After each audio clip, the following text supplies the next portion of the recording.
오늘 제가 맡은 부분이 제4장 교과서로는 123페이지입니다. 123페이지부터 135페이지까지요. 그 다음에 조금 더 넓게 잡으면 137페이지까지 해당되는 부분입니다. 뭐 불교 공부를 아무리 오래 하고 또 저같이 이렇게 뭐 프로랍시고 이렇게 또 출가 생활을 이렇게 하는 사람뿐만 아니고 법납이 굉장히 많은 분한테 또 스님 불교를 갖다 한마디로 줄여가지고 얘기를 좀 해주십시오. 그러면은 거기에 대해서 누구라도 선뜻하게 이것이 불교다 하고 딱 잡아내가지고 이렇게 설명해 주기가 상당히 쉽지가 않습니다. 그래서 또 제가 또 이제까지 불교 공부를 해본 결과 역시 한마디로 대답해 주는 것이 쉽지는 않겠구나 이제 그런 생각이 들었습니다. 왜 그러냐 하면은 첫째로는 불교 역사 자체가 2500년이라는 그 역사를 가지고 있기 때문에 그 자체 내에서 교리가 계속 이렇게 발달하고 그 다음에 또 치밀화되고 또 조직화되고 그런 식으로 또 불교 사적으로는 그런 의미를 가지고요. 그 다음에 이제 우리 불교 안에서는 뭐냐 하면은 그 종파 불교라고 그래가지고 각 불교마다 지역적으로 종파성을 가집니다. 그렇게 하다 보니까 또 자기의 종지, 종통을 가지고 또 설명하는 경우도 있고 그렇게 하다 보니까 관점을 갖다 어디에다가 두고서 이것이 불교다 하고 얘기하기에 상당히 이렇게 어려운 측면들이 있었습니다. 다만 부처님께서 깨달으셨다고 하는 내용, 그 다음에 부처님께서 처음에 불교의 교리는 이러한 것에서 출발했다는 것, 그거는 우리가 뭐 남방에서 부처님 제자라고 하든지, 북방에서 부처님 제자라고 하든지, 한국에서 부처님 제자라고 하든지, 이 부분이 공통된 부분입니다.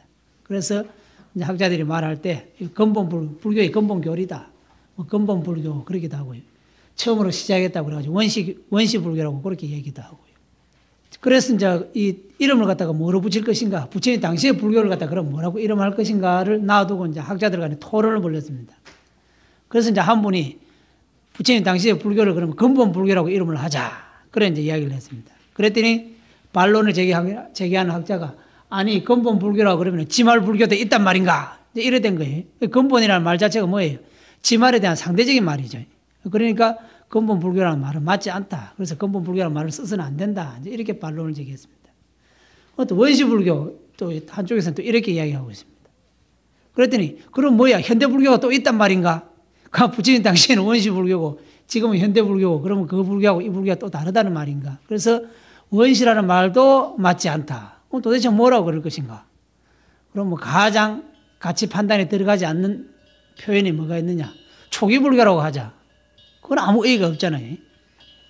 그래서 이제 그 이론을 갖다가 이렇게 보면은 부처님이 보리수 밑에서 깨달은 것은 연기론입니다. 그 다음에 또 법문을 하셨는데 주로 그 아한부에 보면은 그 사법인, 그 다음에 사제, 뭐 삼법인이라고 그러기도 합니다. 그래서 이런 거, 그 다음에 팔정도, 이런 부분은 아한경에서 일반적으로 공통적으로 논하고 있는 부분이다. 그러면 이 부분을 갖다가 우리가 부처님의 근본 교설로 삼는 것이 맞겠다.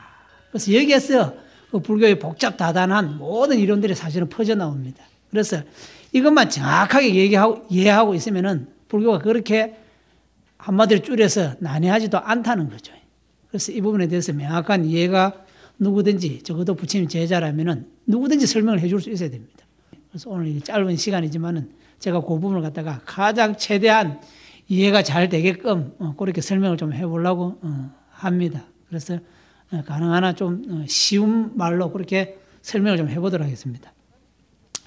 어쨌든 간 불교의 기본 교리는 제일 처음에 연기론입니다. 연기론. 예.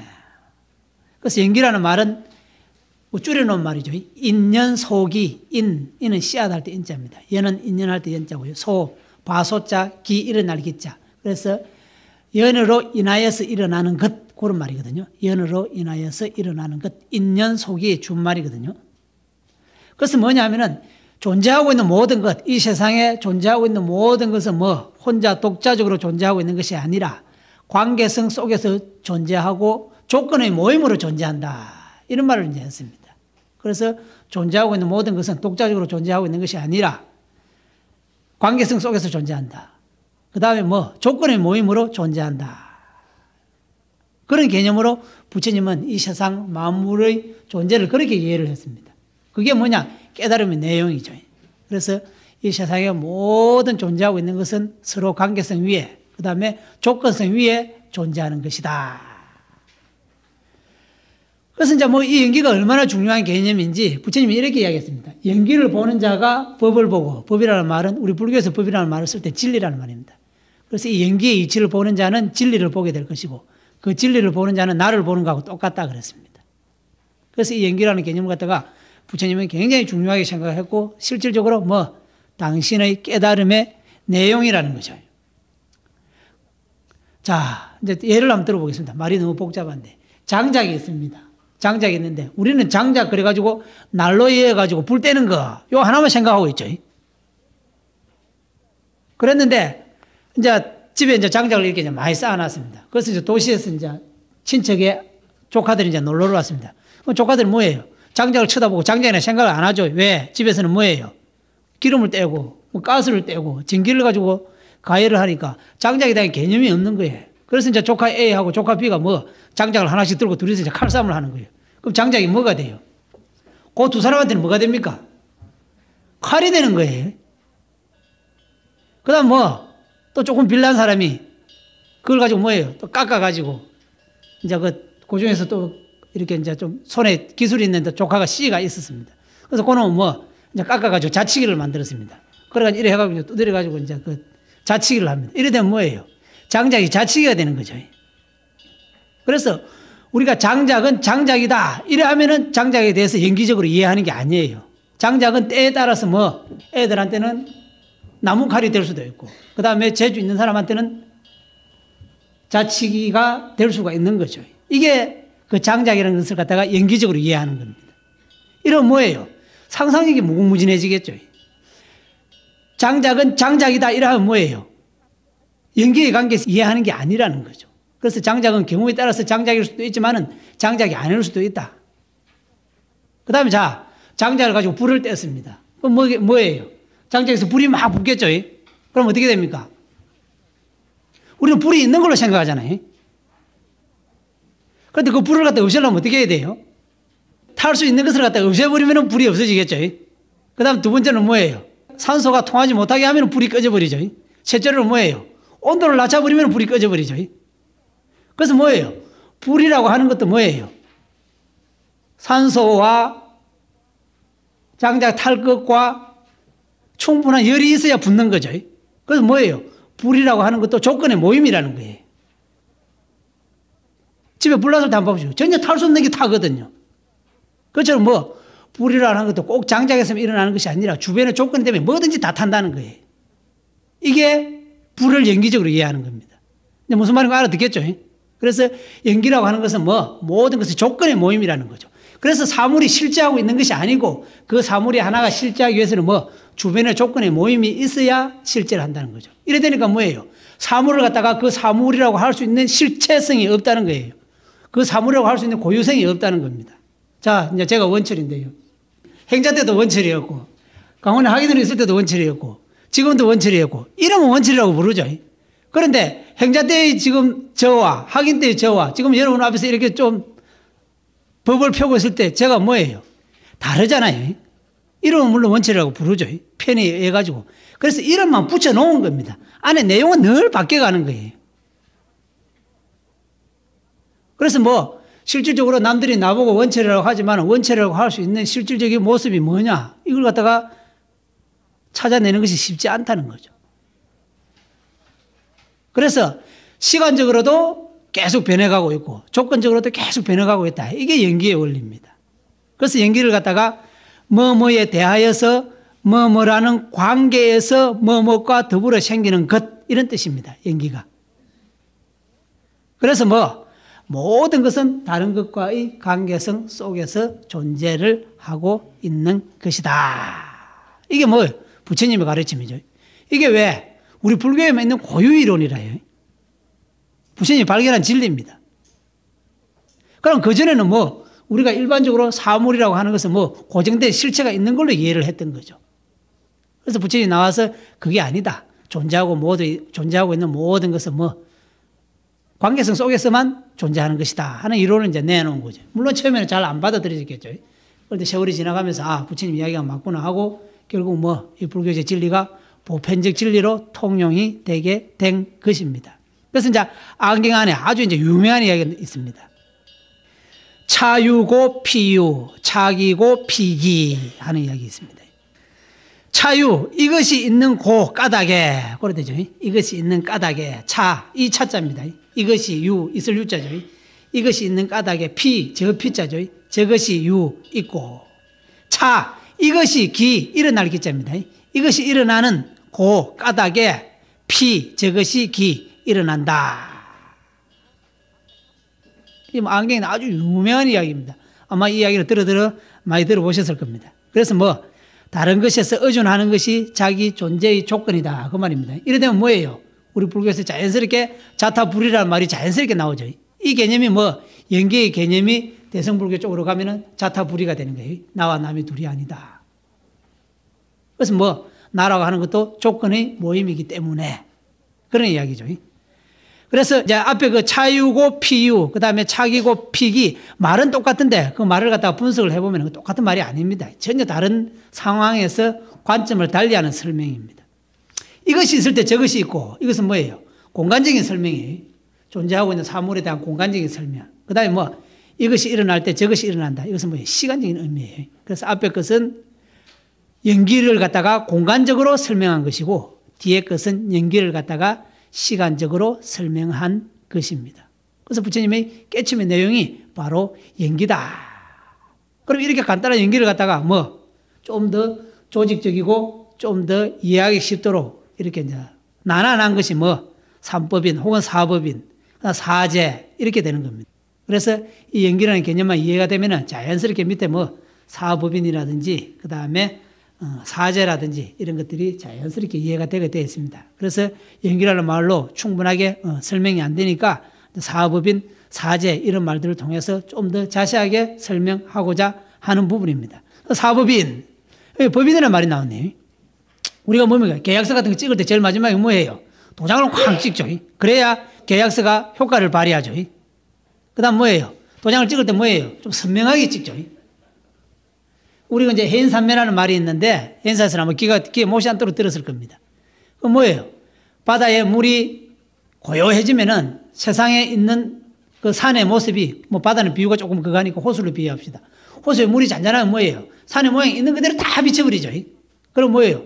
사물이 도장 찍히듯이 선명하게 나타나죠.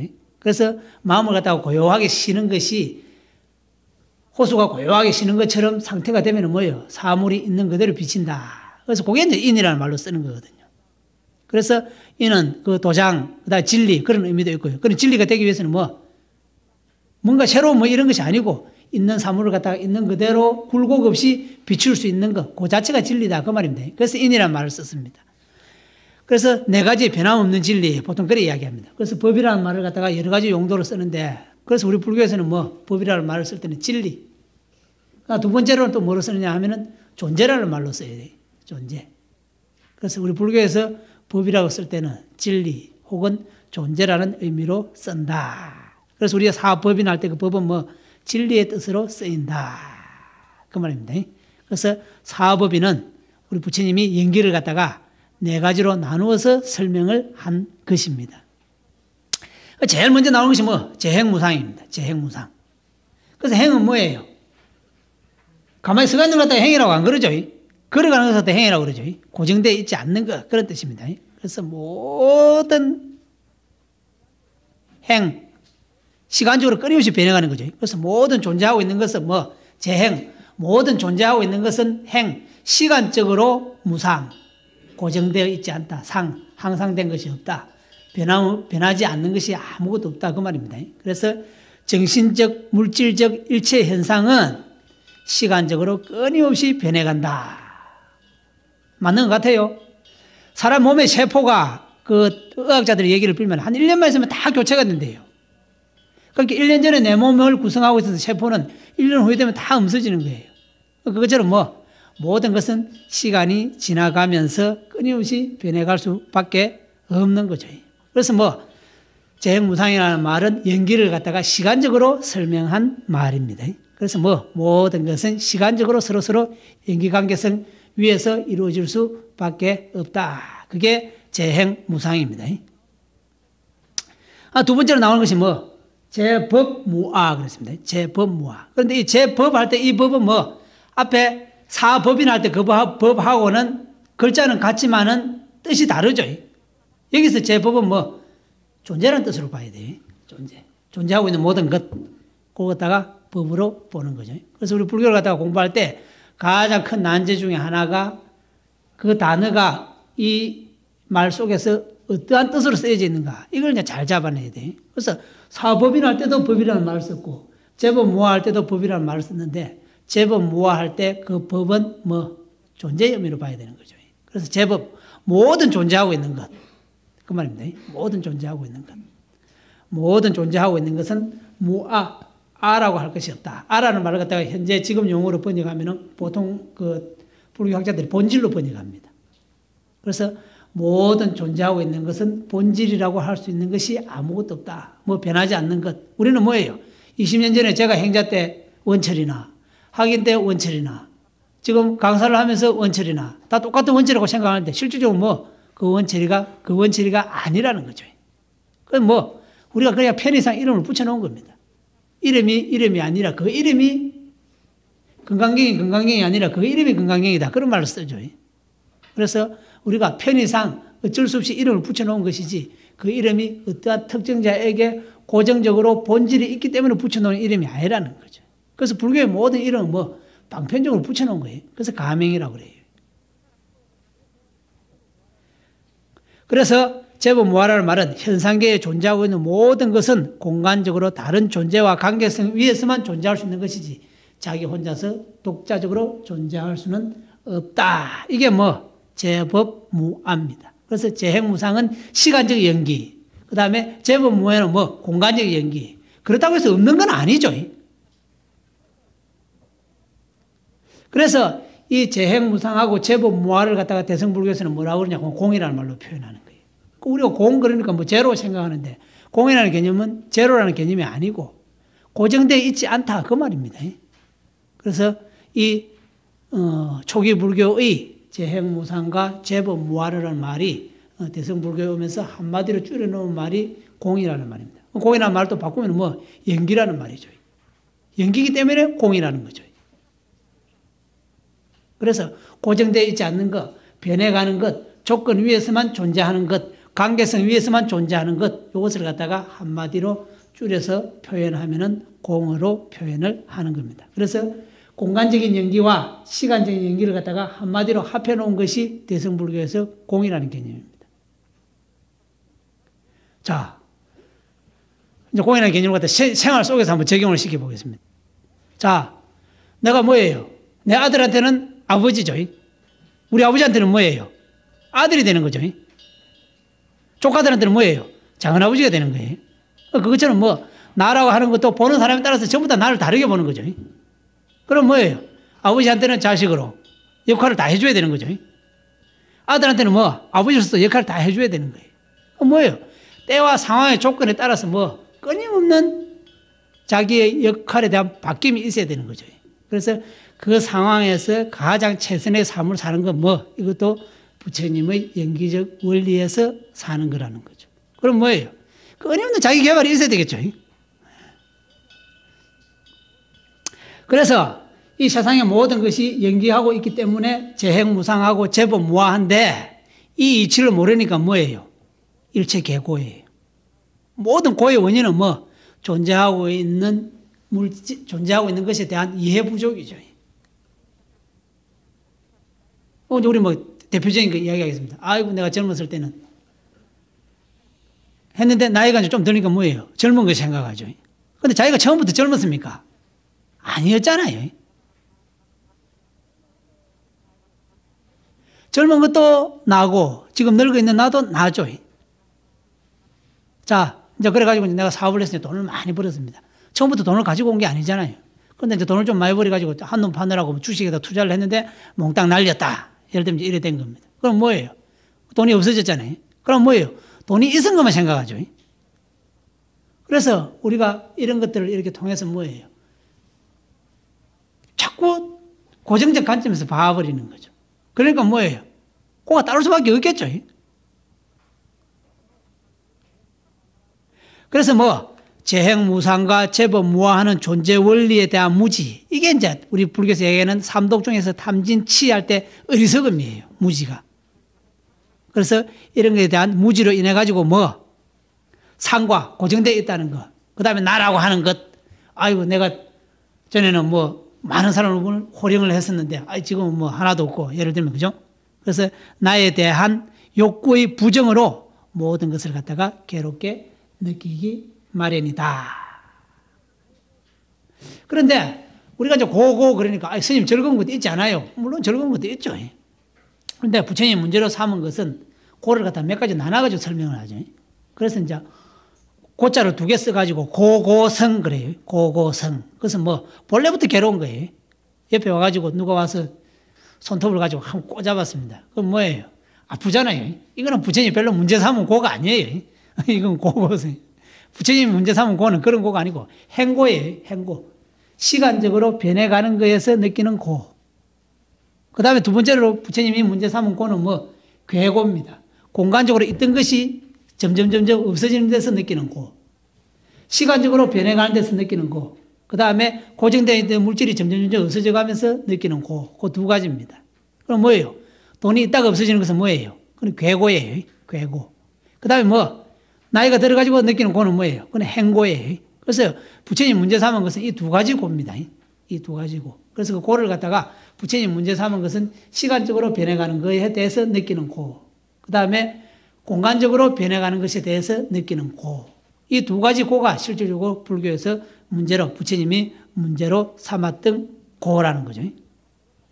그래서, 이제 다 괴롭다 그러니까 그걸 갖다가 그렇게 단순하게 고라는 개념을 갖다가 내가 알고 있는 피상적인 그런 것으로서 고를 갖다가 이해하는 것은 맞지 않다는 거죠. 부처님은 행고와 괴고를 갖다가 문제를 삼았구나. 그래서 고에 대해서 정확한 이해가 있어야 하겠습니다. 그래서 이제 이거는 뭐 다 그렇죠. 그래서 괴롭다 이래버리면 뭐예요? 종교 지도자는 될 수가 없는 거죠. 지금 현대 이제 제가 그 의사분들한테 얘기를 이렇게 들어보면 진단 기술이 원체 발달하고 그 다음에 그 병을 갖다가 이렇게 하는 그 기계들이 너무 좋아가지고요. 어지간한 특별한 병 아니면은 그 병을 갖다가 진단하는 것이 현재 기술적으로, 물론 이제 경제적으로 돈이 많이 드는 병들이 있지만은 그게 다 가능하대요. 그런데 문제는 진단을 해놓고 치료할 방법을 모르겠다는 거예요. 이거는 이러이러한 병인데 하고 이제 결론만 내려놓고 그 다음에 이 병을 갖다 도대체 어떻게 치료를 해야 될지 모르겠습니다. 그래서 부처님이 일체 괴고다 일어나 버리면 오늘날 이렇게 2600년 동안 이름을 남길 수 없었을 것입니다. 그러면은 이 고에서 어떻게 벗어날 수가 있겠는가? 당신이 결국 출가한 이유가 뭐예요? 생로병사에서의 벗어남이죠. 생로병사에서의 벗어남. 그래서 여기서 어떻게 벗어날 수가 있을 것인가? 그 다음에 벗어났다면 그것을 갖다가 어떤 식으로 표현을 할 수 있을 것인가? 그래서 우리 불교가 궁극적으로 추구하고 있는 이상적 경지가 있어야 되겠죠. 그걸 갖다가 초기 불교에서는, 원시 불교에서는, 근본 불교에서는 열반 적정이라는 말로 표현을 하는 거죠.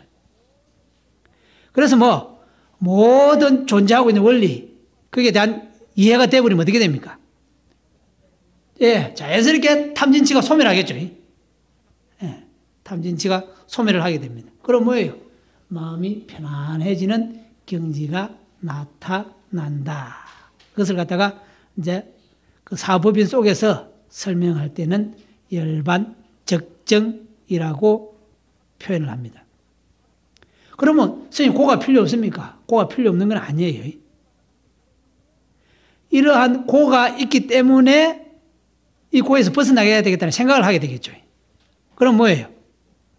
종교적인 실천을 해야 되겠구나 하는 마음이 일어난다. 그러니까 번뇌가 바로 볼이다. 고가 바로 해탈이다 하는 이야기가 가능한 거예요. 천상에는요, 너무 모든 것이 구족되어 있기 때문에 공부할 마음을 일으킬 수가 없습니다. 왜? 일체가 다 계락이기 때문에, 다 즐거움이니까요.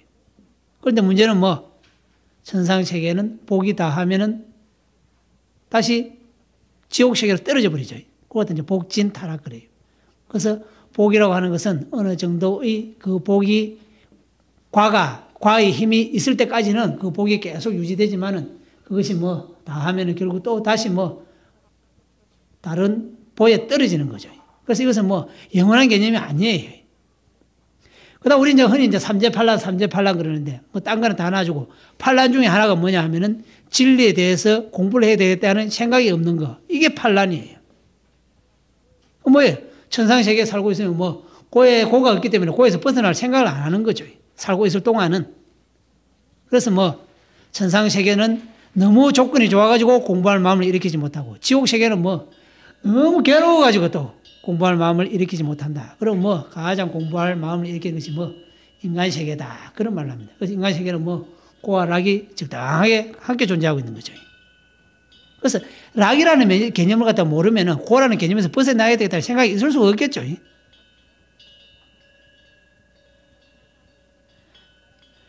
부처님 당시에 이제 이런 일이 있었습니다. 이제 아란이 이제 두 분이 계셨는데, 한 분은 바루를 들고 나가면은 막, 신도님들이 그냥 계속 이제 먹을 것을 이렇게 담아줘가지고, 잠깐만 나갔다 와도 바루가 가득 차는 이제 비구가 한 사람이 있었습니다. 그런데 또 이 한 비구는 뭐, 바루만 들고 나가면 맨날 빈 바루인 거야. 맨날 맹탕을 해가지고 그냥 온단 말입니다. 그런데 실질적으로 뭐, 바루가 이렇게 가득 찬 비구가 공부를 열심히 하느냐? 빈바루로 오는 그 비구가 공부를 안 하냐? 그건 아니라는 거죠. 공부를 둘 다 열심히 하는 거예요. 그래서 이제 하도 빈바루로 오는 이제 그 비구가 조금 이제 의아해가지고 이제 부처님한테 가서 이제 묻는 장면이 나와요. 선생님, 이거 도대체 어떻게 된 일입니까? 저 비구나 내 비구나 열심히 둘이서 같이 공부하는데 저 비구나 나갔다 하면 바루에 한 바루를 갖다 금방 채워가지고 자기 먹고 옆에 사람한테 그냥 갈라주는데 나는 내 먹을 것도 이렇게 못 얻어오고 맨날 이렇게 빈바루로 오니까 신심 떨어져가지고 영 뭐 또 닦을 맛이 안 납니다. 이제 뭐 그랬겠죠. 그때 이제 부처님이 이제 전생담을 이야기해줘요. 네가 전생에 공부할 때 저 비구는 맨날 복만 열심히 닦은 비구고 너는 맨날 지혜만 열심히 닦아가지고 복을 하나도 안 닦아놔서 그렇다. 그래서 항상 뭐 지혜와 복은 함께 닦아야 된다.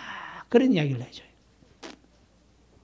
그래서 뭐 불교를 만나는 것도 어떻게 보면 복이죠. 그래서 이 복을 갖다 부정할 필요는 없어요. 왜? 이 복이라고 하는 것은 뭐 지혜를 갖다가 길르게 해주는 원동력이 됩니다. 그래서 적당한 복은 필요하다. 그랬는데 이제 비구가 이제 죽어서는 결과가 이제 다르게 나타났습니다. 복만 열심히 닦은 비구는 뭐로 태어났느냐 하면은 왕의 코끼리로 태어났어요. 그것도 지혜만 또 열심히 닦은 비구는 다시 이제 또 비구로 태어났죠. 왕의 코끼리로 태어났으니까 얼마나 대접을 잘 받았겠어요. 그냥 온갖 치장을 다 받았을 거고요. 그 다음에 궁중에서 나오는 음식들 중에서는 코끼리가 먹을 수 있는 중에서 가장 고급만 먹었겠죠. 근데 이 또 뭐예요? 복만 너무 닦아나니까 또 코끼리 몸에서 벗어날 기약이 없는 거죠. 그래서 복과 지혜는 항상 균형을 갖다가 갖추어야 된다. 그건 뭐예요? 나가서 맨날 빈바루로 오니까 그만 신심이 떨어져 버린 거예요. 또 공부할 맛을 못 내는 거죠. 그래서 우리는 늘 복과 함께 지혜도 아울러 닦아야 된다. 그 이야기입니다. 그래서 불교를 공부하는 사람이 복에 대해서 너무 가볍게 생각할 것도 없다.